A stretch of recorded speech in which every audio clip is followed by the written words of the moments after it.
Hello and welcome back to Cars of Glasgow. I'm Thomas and today you join me inside the 2020 BMW 3 Series. This particular model is a 320i M Sport and we're trying to navigate a supermarket car park while trying to get out. Anybody who knows how tight the Waitrose Newton Mearns car park is, you'll be knowing what I'm talking about.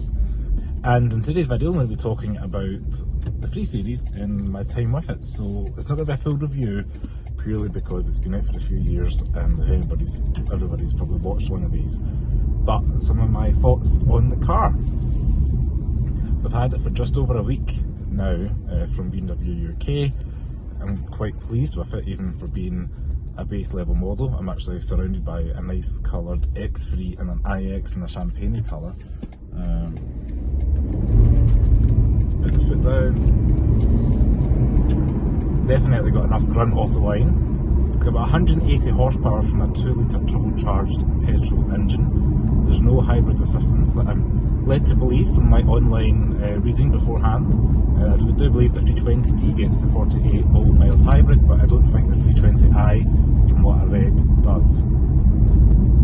MPG wise, we'll get that done out. I am averaging 28.9 miles to a gallon over the last week, and we've done about 400 miles in the car. So that's mostly been motorway, kind of country back roads. Today's actually the first day it's going to be anywhere near kind of stop-start city traffic driving, so yeah, not over 30 miles per hour. I will say that we've had the heated seats on and kind of driving it, well, slow in the snow, but yeah, 30 miles to a gallon. All the power goes through an 8-speed automatic gearbox made by ZF. Anybody who doesn't know, the very refined, well-known gearbox manufacturer. And for this generation you do feel it's a little bit of a touch removed from the road with regards to the previous F30 model. That's from the 2012 kind of era to 2019. For anybody who doesn't know the model designations, I do believe this is called a G20. Someone could comment below, but from the top of my head, I think it's a G20. Inside the car, step above the previous generation, as you can expect. I do quite like the build quality, ride's good. I think you can hardly hear the engine and the gearbox, not at all. It's only sluggish moving off. I don't know if it's the 20i powertrain. I haven't experienced that in the 20D and the X3 or the 520D, and equally the 2X5s or the X1, which is the 23i. So I don't know if it's unique to this particular car or just unique to the 320i, but it does feel like you put the foot down, it hesitates, and then you go. So yeah, that hesitation is kind of the only thing I've really noticed. Out on the road, or the motorway, as we are at the moment, you can set the cruise control at speed limit and just waft along. It's quite happily just to do so. With regards to safety tech, the car does come with a lane departure warning, but things like your adaptive cruise control is an optional extra, which is a bit of a shame considering the car's over £40,000 now list price, and competitors, even previous generation competitors, had that kind of standard. Like I'm thinking like Lexus, I've got that adaptive cruise control standard and you never need to pay for it. This being an M Sport, it gives you the things like the badges, alloy wheels, the bumpers, the steering wheel as well as an M badge, but it is missing out on quite a lot of kind of luxury gadgets and tech.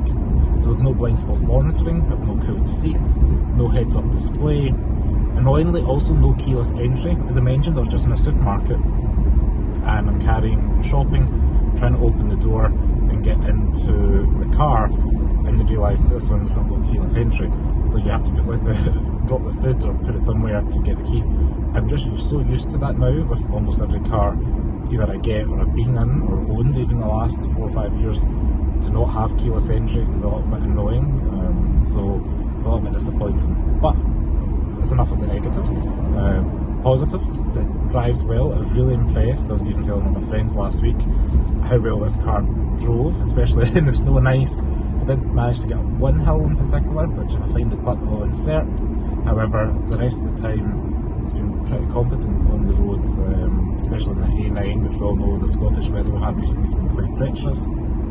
Minus 11 degrees, still starts up, heats up the seats in the rear defrost quite quickly, so no complaints there.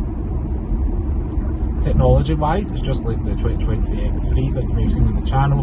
We've got the iDrive system with an actual rotary knob, which is nice. It's also touchscreen, and we've got a decent size instrument display in front of the driver.